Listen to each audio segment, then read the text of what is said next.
الحمد لله نحمده ونستعينه ونستغفره ونعوذ بالله من شرور أنفسنا ومن سيئات أعمالنا من يهده الله فلا مضل له ومن يضلله فلا هادي له سبحانك لا علم لنا إلا ما علمتنا إنك أنت العليم الحكيم رب اشرح لي صدري ويسر لي أمري واحلل عقدة من لساني يفقهوا قولي رب زدني علما رب زدني علما اللهم رب زدني علما بسم الله الرحمن الرحيم يا أيها الذين آمنوا قوا أنفسكم وأهليكم نارا وقودها الناس والحجارہ۔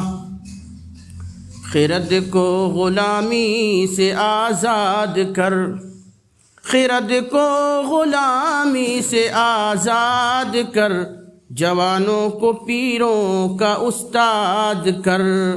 ہری شاخ ملت تیرے نم سے ہے، نفس اس بدن میں تیرے دم سے ہے۔ تڑپنے پھڑکنے کی توفیق دے، تڑپنے پھڑکنے کی توفیق دے، دل مرتضیٰ سوز صدیق دے۔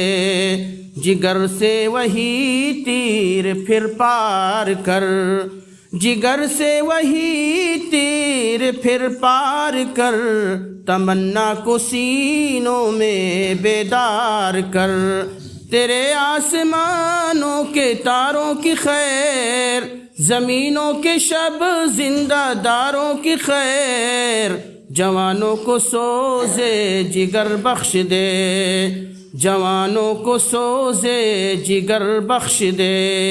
میری ناؤ گرداب سے پار کر، یہ ثابت ہے تو اس کو سیار کر۔ خرد کو غلامی سے آزاد کر، جوانوں کو پیروں کا استاد کر۔ اللہ رب العالمین جو علام الغیوب ہے، کائنات کی جو چیزیں ماکان سے متعلق ہے، جو چیزیں ما یکون سے تعلق رکھتی ہیں، ذرے ذرے پر جس کی معرفت اور جس کی آشنائی ہے، درود و سلام ہوں سبھی نبی و پیغمبروں کے اوپر، خاص طور پر نبی امی محمد ابن عبداللہ کے اوپر اللہ رب العزت کا بے شبہ درود و سلام نازل ہو۔ اللہم صلی علی محمد وعلی آل محمد کما صلیت علی ابراہیم وعلی آل ابراہیم انک حمید مجید۔ اللہم بارک علی محمد وعلی آل محمد کما بارکت علی ابراہیم وعلی آل ابراہیم انک حمید مجید۔ قرآن مقدس کی آیت کریمہ جو آپ کے سامنے پڑھی گئی ہے، مفہوم معنی اللہ رب العالمین جس کے اندر یہ کہتا ہے، ایمان والو بچاؤ اپنے آپ کو اور بچاؤ اپنے آل و عیال کو۔ کہاں سے بچاؤ؟ جہنم کی آگ سے بچاؤ، جس جہنم کی آگ کا ایندھن انسان اور پتھر ہو۔ بچایا کیسے جائے گا؟ دنیا کی زندگی میں قرآن اور سنت کے مطابق زندگی گزارنی پڑے گی۔ اللہ نے جو کچھ کہا، رسول اکرم صلی اللہ علیہ وسلم نے جو ارشادات، فرمودات، احکامات و ہدایات ہم مسلمانوں کے لیے جاری کیے، ان سبھی کو اپنی زندگی میں نافذ کرنا ہوگا۔ خلاصتاً یہ ہے کہ ہماری زندگی مطلق العنانی کی نہیں ہونی چاہیے، ہماری زندگی آزاد خیالی نہیں ہونی چاہیے، ہماری زندگی آزادانہ اعمال سے عبارت نہیں ہونی چاہیے۔ کیوں؟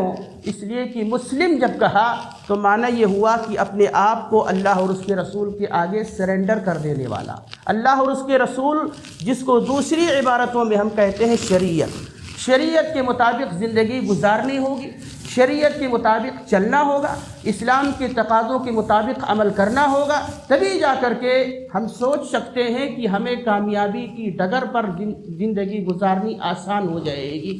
تبھی جا کر کے ہم سوچ سکتے ہیں کہ ہمارے ہی ہاتھوں میں نام اعمال نیکیوں اور خیرات اور بھلائیوں کی ضمن میں داہنے ہاتھ میں دیا جائے گا۔ تبھی جا کر کے ہم سوچ سکتے ہیں فمن زحزح عن النار وادخل الجنة فقد فاز۔ حقیقی کامیابی جو جہنم سے دور کر دیا گیا اور جنت میں داخل کر دیا گیا وہی حقیقی کامیاب ہے، وہی فائز المرام ہے، وہی سعادتوں کی زندگی میں ہے۔ جو شخص اللہ رب العالمین کی رحمتوں کی طفیل میں جنت میں داخل کر دیا گیا اور دوزخ سے بچا لیا گیا، اگرچہ یہ معاملہ محشر میں ہوگا، اگرچہ یہ معاملہ قیامت برپا ہو جانے کے بعد میں ہوگا، لیکن تیاری چونکہ اس کی پہلی کرنی ہے۔ ہمیں کٹائی کا وقت بعد میں آتا ہے، پہلے بوائی کرنی ہوتی ہے، کاشتکاری کرنی ہوتی ہے، سینچائی سیرابی کرنا پڑتا ہے۔ سینچائی کرنے کا وقت ہے یہ، سیرابی کرنے کا وقت یہ ہے، اپنے آپ کو بنانے کا وقت یہ ہے، مردم سازی کا یہ وقت ہے، انسان سازی کا وقت ہے، یہ انسان نوازی کا وقت ہے، جنت کو خریدنے کا وقت یہی ہے۔ ورنہ کل کو ایسا نہ ہو کہ جب چڑیا چگ گئی کھیت تب پچھتائے کیا ہو۔ اللہ تعالیٰ نے دنیا کو اسی لیے برپا کیا ہے تاکہ آخرت کے لیے تیار ہو جاؤ۔ اللہ کے نبی جناب محمد رسول اللہ صلی اللہ علیہ وسلم کے پاس جب ایک صحابی جلیل پہنچتے ہیں، کہتے ہیں رضی اللہ تعالیٰ عنہ، اللہ کے نبی صلی اللہ علیہ وسلم بڑے دھڑلے سے پوچھا قیامت کب آئے؟ آپ صلی اللہ علیہ وسلم بھی اچنبھے میں آ گئے۔ اچنبھے کا سوال اچانک آ کر کے فجأتاً یہ آدمی پوچھ رہا ہے متى تقوم الساعۃ، قیامت قائم کب ہوگی؟ اللہ کے نبی صلی اللہ علیہ وسلم نے پھر اس سے پوچھا ماذا اعددت للساعۃ، قیامت آئے گی، بالکل آئے گی، لیکن قیامت کے آنے کے لیے اتنے بے چین کیوں ہو، اتنی جلدی تمہیں کیوں ہے، شوقین کیوں ہو، کیا تیاری کر رکھی ہے قیامت کے لیے؟ صحابی رسول رضی اللہ عنہ جواب دیتے ہیں اللہ کے رسول صلی اللہ علیہ وسلم میرے پاس بہت زیادہ نمازیں نہیں ہیں، میں نے بہت زیادہ اللہ کے راستے میں صدقہ و خیرات نہیں کیے، میں بڑا تہجد گزار نیک صفت انسان متقی پرہیزگار نہیں ہوں۔ آپ صلی اللہ علیہ وسلم نے پوچھا پھر کیا ہو؟ کہا میں یہ ہوں کہ میں آپ سے محبت کرتا ہوں۔ اللہ کے نبی صلی اللہ علیہ وسلم نے فرمایا مجھ سے محبت کرتے ہو؟ کہاں؟ آپ صلی اللہ علیہ وسلم نے جواب دیا کہ اس دنیا میں جو شخص جس کے ساتھ محبت کرے گا حشر کے میدان میں اسی کے ساتھ اٹھایا جائے گا۔ اس کا معنی یہ ہے کہ ہمیں بھی آخرت کی تیاری کے لیے رسول اکرم صلی اللہ علیہ وسلم سے محبت تو کرنی ہی ہے، لیکن سماج اور معاشرے میں بسنے والے خوش اخلاق، خوش گفتار، خوش کردار، خوش سیرت لوگوں سے محبت کرنی ہے تاکہ ہمارا حشر بھی جن اچھے لوگوں کے ساتھ ہم دنیا میں بیٹھتے ہیں انہی کے ساتھ ہمارا حشر ہو۔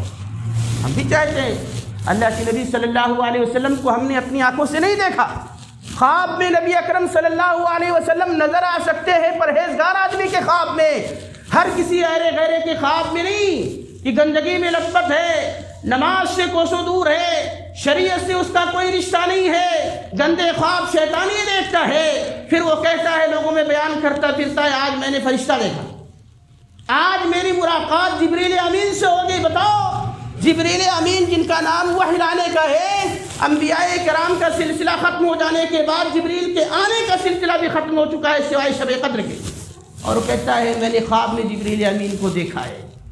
اللہ کے نبی صلی اللہ علیہ وسلم کو خواب میں ہم دیکھ سکتے ہیں، لیکن جو شخص تقویٰ شعاری کی صفت سے متصف ہوگا وہ ہر کوئی نہیں دیکھ سکتا، لیکن نبی صلی اللہ علیہ وسلم کو دیکھنے کی تمنا، دیکھنے کی طرف ہمارے اندر ہے۔ نبی اکرم صلی اللہ علیہ وسلم سے ہم چاہتے ہیں دنیا میں دیکھنے سے رہے، ملاقات ہونے سے رہے، اس لیے ہماری بھی شدید خواہش ہے، ہم سبھی کی شدید تمنا ہے کہ کل قیامت کے روز اللہ کے نبی جناب محمد رسول اللہ صلی اللہ علیہ وسلم کے ساتھ جنت الفردوس، جنت کے بالا خانوں میں، جنت کے اونچے اونچے محلوں میں ہماری ملاقات ہو جائے۔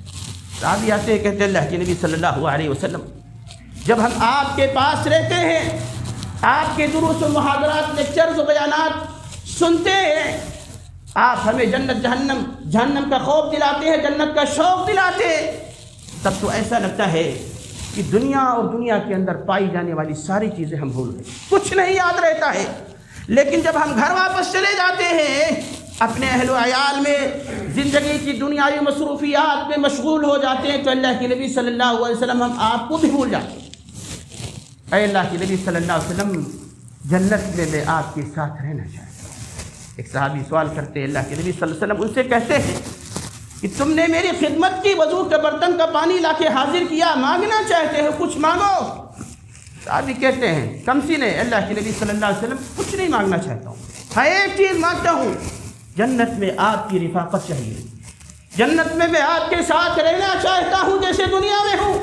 اللہ کے نبی صلی اللہ علیہ وسلم نے فرمایا کہ اگر جنت میں بھی تم میرے ساتھ رہنا چاہتے ہو فَأَعِنِّي عَلَى نَفْسِكَ بِكَثْرَةِ السُّجُودِ، زیادہ سے زیادہ نفلی نمازیں پڑھو، نفلی نمازوں میں سجدے کرو، سجدوں میں اللہ تعالیٰ سے میری رفاقت کا سوال کرو، یقیناً تم جنت کے اندر میرے ساتھ رہنے کی جو تمہاری خواہش ہے وہ پوری کر دی جائے گی۔ خلاصہ یہ ہے کہ ہمیں بھی جنت میں جانا ہے، جہنم سے دور رہنا ہے، قبر کے عذاب سے محفوظ ہونا ہے۔ دنیا کی یہ زندگی آزادانہ طور پر گزارنے سے جنت نہیں ملنے والی، دنیا کی زندگی جانوروں حیوانوں کی طرح گزارنے سے جنت نہیں ملنے والی۔ جنت کے حصول کے لیے بھی انسانی زندگی گزارنا ہے، اسی لیے اللہ نے کہا اپنے آپ کو بھی بچاؤ اور اپنے اہل و عیال کو بھی دوزخ کی آگ سے بچانے کی فکر کرو۔ اہل و عیال کو کیسے بچائیں؟ اہل و عیال کی تربیت کا مسئلہ بڑا سنگین ہے، خاص طور پر موجودہ زمانے میں، ہندوستانی زمانے میں بڑا سنگین ہے، اور اس سنگینی کو کا نوٹس لیتے ہوئے ہم میں سے ہر ایک نوجوان کو جو صاحب اولاد ہے اسے فکر کرنی چاہیے کہ آگے تو کوئی نہیں جانتا بھوشیہ واڑی کس کے پاس ہے سوائے اللہ کے، علام الغیوب ہے وہ ذات، لیکن اگر گڑبڑی، خطرات، اندیشے چہار جانب سے ہمیں ہمارے لیے اور ہماری اولادوں کے لیے پیچھا کر رہے ہیں تو ان سے پیچھا چھڑانے کے لیے ہمارے پاس کیا ہے؟ اللہ کے نبی جناب محمد رسول اللہ صلی اللہ علیہ وسلم اور شریعت کی روشنی میں چند اصولی باتیں یہاں پہ رکھی جا رہی ہیں۔ اولاد کو اپنے آپ سے ہرگز دور نہیں کرنا چاہیے، پہلا اصول ہے اولاد کے ساتھ نرمی، ملاطفت، ہمدردی، شفقت، پیار بھرے انداز کا سلوک کرنا چاہیے، ہمیشہ نہیں۔ اولاد کو سزا کی ضرورت ہو، ان کے اوپر سختی کی ضرورت ہو تو سختی بھی اسی کے انداز میں کی جائے، لیکن نبی کائنات صلی اللہ علیہ وسلم کے پاس اقرع ابن حابس بیٹھے ہیں، اللہ کے نبی جناب محمد رسول اللہ صلی اللہ علیہ وسلم کے پاس حسنین میں سے حسن اور حسین جو آپ کے نواسے ہیں ان میں سے کوئی آتے ہیں اور آپ صلی اللہ علیہ وسلم ان کو بوسہ دیتے ہیں، حسن یا حسین کو بوسہ دیتے ہیں، چومتے ہیں، پیشانی کو چوما۔ اقرع ابن حابس بڑے سخت قسم کے انسان پوچھ بیٹھتے ہیں اللہ کے نبی کیا آپ لوگ اپنے بچوں کو بھی بوسہ دیتے ہو؟ اتقبلون صبیانکم، اپنے بچوں کو بھی چما چاٹی کرتے ہو؟ نبی اکرم صلی اللہ علیہ وسلم نے فرمایا کہ تعجب کی کون سی بات ہے، ہم اپنے بچوں کو بھی چما چاٹی کرتے ہیں۔ اقرع ابن حابس نے کہا میرے پاس 10 اولادیں ہیں، 10 بیٹے ہیں میرے، ولکنی ما قبلت احدا منہم، میں نے ان میں سے کبھی بھی کسی کو بوسہ نہیں دیا۔ اللہ کے نبی صلی اللہ علیہ وسلم نے ان کو تو کچھ نہیں کہا، بس اتنا کہا کہ اگر اللہ نے تمہارے دل سے رحمت کو نکال لیا ہے تو میں اس رحمت کو داخل کرنے پر قادر نہیں ہوں۔ مطلب یہ کہ بچوں کے ساتھ شفقت بھرا ماحول کرنا چاہیے، بچے نیک بنے، اولاد کے ساتھ وقت بتانے کی ضرورت ہے، اولاد کے ساتھ دوستانہ ماحول میں رہنے کی ضرورت ہے، اولاد کے ساتھ صرف ڈانٹ ڈپٹ، مار پھٹکار، یہ ساری چیزیں چلنے والی نہیں ہے۔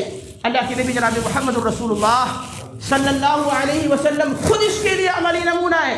عبداللہ ابن عباس رضی اللہ عنہما مفسر قرآن، جب آپ چھوٹے مطلب 5 یا 9 برس کے آس پاس کی ان کی عمر ہے، جیسا کہ شارحین حدیث اور مفسرین لکھتے ہیں ان کے بارے میں، عبداللہ ابن عباس رضی اللہ تعالیٰ عنہما کی خالہ میمونہ اللہ کے نبی صلی اللہ علیہ وسلم کی ازواج مطہرات میں سے بیویوں میں سے ایک بیوی ہے، چھوٹے ہیں، خالہ کے یہاں جا کر کے رات گزارنے کا شوق پیدا ہوا۔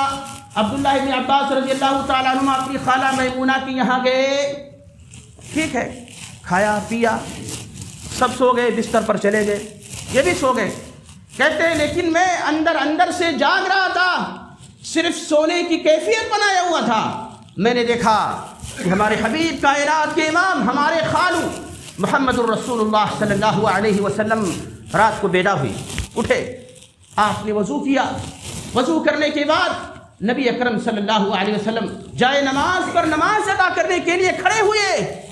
عبداللہ ابن عباس رضی اللہ تعالیٰ عنہ کہتے ہیں مجھے بھی نقالی سوجھی، میں نے بھی وضو کیا، اللہ کے نبی صلی اللہ علیہ وسلم کے ساتھ نماز پڑھنے کے لیے کھڑا ہوا، لیکن مسئلہ یہ ہے کہ جب ایک امام ہو اور ایک مقتدی ہو تو مقتدی امام کے دائیں ہوتا ہے اور امام مقتدی کے بائیں ہوتا ہے۔ کیا پتہ ہے، چھوٹے بچے ہیں، کچھ نہیں معلوم ہے، شوق پیدا ہوا عبادت کا، نبی کو دیکھا، نقالی کرنے کی کوشش کی، لیکن آ کر کے اللہ کے نبی جناب محمد الرسول اللہ صلی اللہ علیہ وسلم کے بائیں طرف کھڑے ہو گئے۔ آپ صلی اللہ علیہ وسلم نماز میں ہیں، آپ صلی اللہ علیہ وسلم نے عبداللہ ابن عباس رضی اللہ تعالیٰ عنہ کے کان کو نماز کی حالت میں پکڑا، مطلب تھوڑی سی حرکت اگر ضرورت پڑ جائے تو نماز میں بھی جائز ہے، اور پکڑ کر کے نبی اکرم صلی اللہ علیہ وسلم نے انہیں اپنے داہنی طرف کیا۔ کیا پتہ چلا؟ اللہ کی نبی صلی اللہ علیہ وسلم خود اس کے لیے نمونہ ہے کہ بچوں کو ساتھ میں رکھا جائے، دوستانہ ماحول میں رکھا جائے، خاص طور پر عبادت اور اطاعت کے امور کو سکھانے کے لیے ڈانٹ پھٹکار سے صرف کام چلانا نہیں چاہیے، بلکہ بچوں کو اپنے سے قریب کرنے کی چاہیے۔ اسی طرح بچوں کے ساتھ عدل و انصاف کا معاملہ کیا جائے، اور خصوصی بات یہ ہے کہ بچے وہی سیکھتے ہیں جو ہم کرتے ہیں۔ بچے بڑوں کی نقل و حرکت پر خصوصی نظر رکھتے ہیں، اور اکثر و بیشتر بچے وہی کرتے ہیں جو بڑے کرتے ہیں۔ اگر ہمارے گھروں میں اسلامی ماحول ہے، امید رکھنی چاہیے بچے بھی ہمارے اسلامی بنے۔ ہو سکتا ہے کبھی گڑبڑی ہو سکتی ہے، نوح علیہ السلام کا بیٹا برا ہو جائے نہیں کہا جا سکتا، لوط علیہ السلام کی بیوی غلط طریقے پہ چلنے والی نکل جائے نہیں کہا جا سکتا، لیکن اکثر بیشتر جو عمومی بات ہے تربیتی وہ یہی ہے کہ بڑے جو کرتے ہیں بچے وہی سب کچھ سیکھتے ہیں۔ کہا جاتا ہے کہ شکاگو میں ایک مرتبہ ایک عالمی کانفرنس ہوئی، اس عالمی کانفرنس کے اندر ایک مشہور پروفیسر نے جب ایک خاتون سے پوچھا کہ آپ یہ بتاؤ، آپ نے تربیت اور تعلیم کے اصولوں پر اب تک گفتگو کی ہے، لیکن مجھے یہ بتائیے کہ بچوں کی تعلیم و تربیت کا آغاز کہاں سے ہو، کہاں سے اس کو شروع کیا جائے؟ وہ پروفیسر خاتون ہے، پوچھتی ہے ان سے کہ آپ کے پاس بچہ یا بچی ہے؟ کہا کتنی عمر ہے؟ کہا 5 سال۔ کہا 5 سال تو تم نے گنوا دیے، 5 سال یہ تم نے گنوا دیے، اور اب سوال کرنے بیٹھی ہو کہ بچوں کی تربیت کا صحیح وقت کہاں سے شروع ہوتا ہے؟ اور یہی ہے صحیح وقت۔ اسی لیے مذہب اسلام تعلیم دیتا ہے بچوں کی تربیت کے حوالے سے کہ سب سے پہلے اچھی ماں کا انتخاب کرو، اور اچھی ماں کا انتخاب کرنے کے لیے وہ نہیں ہے کہ جہیز میں بہت ساری دولت لے کر کے بیوی آئے گی۔ اچھی ماں کے انتخاب سے مراد یہ نہیں ہے کہ آپ کے گھرانے میں دولت کا انبار لگ جائے گا۔ اچھی ماں سے اچھی بیوی سے مراد یہ نہیں کہ حسن و جمال کی ملکہ لے کر کے آ جاؤ، نہیں۔ نبی اکرم صلی اللہ علیہ وسلم نے فرمایا تنکح المرأة لأربع لمالها ولجمالها ولحسبها ولدینها فاظفر بذات الدین۔ عورتوں سے نکاح 4 چیزوں کو دیکھ کے کیا جاتا ہے۔ لمالها، مال ہے اس کے پاس، خاندان میں گھرانے میں اس کے ابا کے پاس مال ہے، مال۔ ولجمالها، اور اس عورت کے پاس جمال ہے، خوبصورتی ہے۔ آگے کیا فرمایا؟ ولحسبها، خاندان اچھا ہے، اونچا خاندان ہے، اس میں اونچا ہے پتہ نہیں۔ ولدینها، اور دیندار ہے وہ لڑکی۔ اللہ کے نبی صلی اللہ علیہ وسلم نے فرمایا 4 ہیں، 4 جن اسباب کو دیکھ کر ایک عورت گھر میں لائی جاتی ہے یا ایک خاتون سے نکاح اور شادی رچائی جاتی ہے، لیکن کرنا کیا چاہیے؟ فاظفر بذات الدین، تلاش کرو اسے، ترجیح دو اسے جو دیندار ہو، دین والی ہو۔ تو اسلام نے جو ضابطہ بتایا وہ یہ ضابطہ بتایا کہ اگر آپ اپنی نظروں سے اچھی اولاد دیکھنا چاہتے ہو تو اچھی ماں کا انتخاب کرو۔ ماں بچے کی تربیت کا پہلا مدرسہ ہے، ماں کی گود سب سے عظیم مدرسہ ہے۔ اگر ماں بہتر ہے تو آگے بہتری کی امید ہے۔ ہو سکتا ہے ماں نہیں بہتر ہے تو یہ نہیں بول سکتے کہ آگے ہماری اولاد اچھی نہیں ہوگی، لیکن ظاہری طور پر اگر ماں نیک ہے، ہمارا گھرانے کا ماحول اچھا ہے، ماحول میں پل کر کے ہماری اولاد بھی اچھی بنے گی، اور اسی کی فکر کرنی چاہیے۔ مال ختم ہونے والا ہے، جمال ختم ہونے والا ہے، دولت آنی جانی ہے، آپ کی صحت و تندرستی کے اوپر زوال آنے والا ہے، لیکن جو چیز قائم و دائم اور برقرار رہنے والی ہے، اور جو چیز آپ کو اس دنیا سے اٹھا کر کے جنت کے دروازے تک پہنچانے والی ہے، وہ ہے نیک اولاد۔ کیسے؟ اللہ کے نبی جناب محمد رسول اللہ صلی اللہ علیہ وسلم فرماتے ایک بندہ اپنی قبر کے اندر ہے اور قبر میں اسے جنت کے درجات میں اضافہ دکھایا جاتا ہے۔ وہ بندہ سوال کرتے اللہ تعالیٰ آج میری درجات میں، میری نیکیوں میں اضافہ مجھے محسوس ہو رہا ہے۔ اللہ رب العالمین کہتا ہے اس لیے کہ تو نے اپنے پیچھے جو نیک اولاد چھوڑی ہے، وہ نیک اولاد نے تیری خاطر دعا کیا ہے، اور اسی دعا کے نتیجے میں تیرے درجات کو بڑھا دیا گیا۔ اگر نیک اولاد جو ہمارا اصل پونجی ہے، سرمایہ ہے، ہمارے پاس نہیں ہے، ہم بھی جانے والے ہیں، اولاد بھی جانے والی ہے، سب کچھ جانے والا، آنن فانن سب ختم۔ لیکن اگر اپنے پیچھے نیکیوں کا ذخیرہ چھوڑنا چاہتے ہیں تو سب سے عظیم سرمایہ عظیم نیکی اولاد ہے۔ مشہور فقیہ اور محدث اور آپ کہہ لیجئے امام وقت امام مالک بن انس رحمہ اللہ کے استاذ ربیعہ الرائے، مدینہ کے سب سے بڑے فقیہ عالم، ربیعہ الرائے کے بارے میں کہا جاتا ہے ماں کی تربیت کے حوالے سے کہ ان کے والد کو جہاد پہ نکلنا پڑا، آذربائیجان اور دیگر ان علاقوں میں، علامہ فروخ جہاد پہ چلے گئے تو اپنی بیوی کو وصیت کی کہ ہمارے پاس یہ 30,000 ہے دینار درہم اشرفی، اس کو حفاظت سے رکھنا، اور پیٹ میں جنین کی شکل میں جو بچہ ہے اس کی بھی دیکھ بھال کرنا۔ کہا یوں جاتا ہے ربیعہ الرائے امام و فقیہ اور محدث کے بارے میں چلے گئے آذربائیجان و خراسان کے ان علاقوں میں جہاد کے لیے۔ آج جیسا دور زمانہ نہیں تھا، واپسی 28 سالوں کے بعد ہوئی۔ 28 سالوں کے بعد ایک شخص واپس ہوتا ہے، اپنے گھر پہنچتا ہے۔ جب گھر پہنچے تو گھر کا نقشہ، ظاہر سی بات ہے پورے طور پر حیات کیفیت سب بدل چکی ہے۔ بیٹا استقبال کے لیے آتا ہے جن کا نام ربیعہ الرائے، لیکن کچھ پتہ نہیں ہے۔ جوان بیٹا استقبال کے لیے نکلا، فروخ کہتے ہیں ان کے والد ربیعہ الرائے کے کہ میں نے اس کے ساتھ بدکلامی کی اور کہا تم کون ہو؟ وہ نوجوان پوچھتا ہے تم کون ہو، کہاں سے آئے؟ کہتے ہیں میں نے پوچھا، میں نے اپنے بیٹے ربیعہ الرائے سے پوچھا، میں نہیں پہچانتا کون ہے، تم کون ہو اور تم نے ہماری گھر پر ناجائز قبضہ کیوں جمع کر کے رکھا ہے؟ کہتے ہیں کہ اتنے میں ہماری بیوی نکلی جو بوڑھی ہو چکی تھی۔ بیوی بھی دیکھ کر کے سناٹے میں آ جاتی ہے، اس کے بعد اپنے بیٹے کو سائڈ میں لیتی ہے اور کہتی ہے تمہارے والد ہیں۔ ٹھیک ہے، اس کے بعد والد پوچھتے ہیں کہ ان دیناروں کا 30,000 کیا ہوا، تم نے کیا کیا؟ وہ بھی جواب دیتی ہے میں نے اسے بڑی اچھی جگہ پہ لگایا ہے، آپ اطمینان سے کھا پی کر سو جائیے۔ سو گئے، صبح ہوئی۔ جب صبح ہوتی ہے فجر کی نماز کے لیے مسجد نبوی میں والد دیر سے پہنچتے، تھکے تھکائے ہیں اور بیٹا پہلے پہنچ چکا ہے۔ کہتے ہیں گیا میں، فجر کی نماز ختم ہوئی، نماز کے ختم ہو جانے کے بعد میں نے دیکھا کہ ایک نوجوان ہے جو لوگوں کو مسجد نبوی میں امام مالک رحمۃ اللہ علیہ کے استاد ہے، وہ اللہ کے نبی صلی اللہ علیہ وسلم کی مسند درس پر بیٹھ کر کے درس دے رہے ہیں۔ میں نے پوچھا لوگوں سے یہ کون ہے نوجوان آدمی؟ تو لوگوں نے بتلایا مدینہ کے یہ اس وقت کے سب سے بڑے فقیہ، عالم اور محدث ہیں، اور ہم نے سنا ہے یہ اسی آدمی کا بیٹا ہے جو آدمی آج کی رات 28 سالوں کے بعد واپس آیا ہے۔ کہتے ہیں میں نے اپنے جی میں سوچا کہ میں ہی تو 28 سالوں کے بعد آیا ہوں، یہ میرا ہی بیٹا ہے۔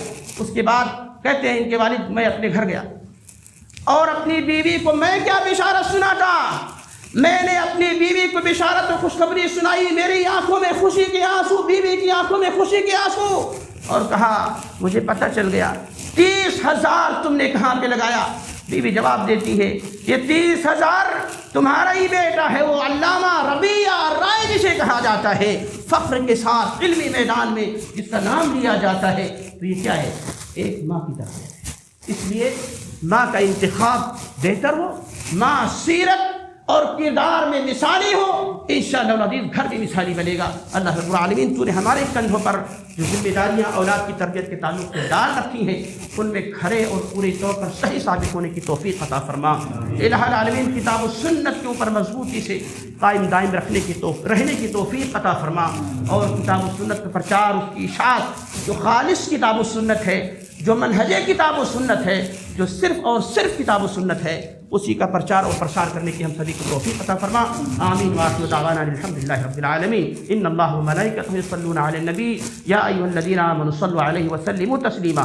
اللهم صل علی محمد وعلی آل محمد كما صليت على إبراهيم وعلى آل إبراهيم إنك حميد مجيد. اللهم بارك على محمد وعلى آل محمد كما باركت على إبراهيم وعلى آل إبراهيم إنك حميد مجيد.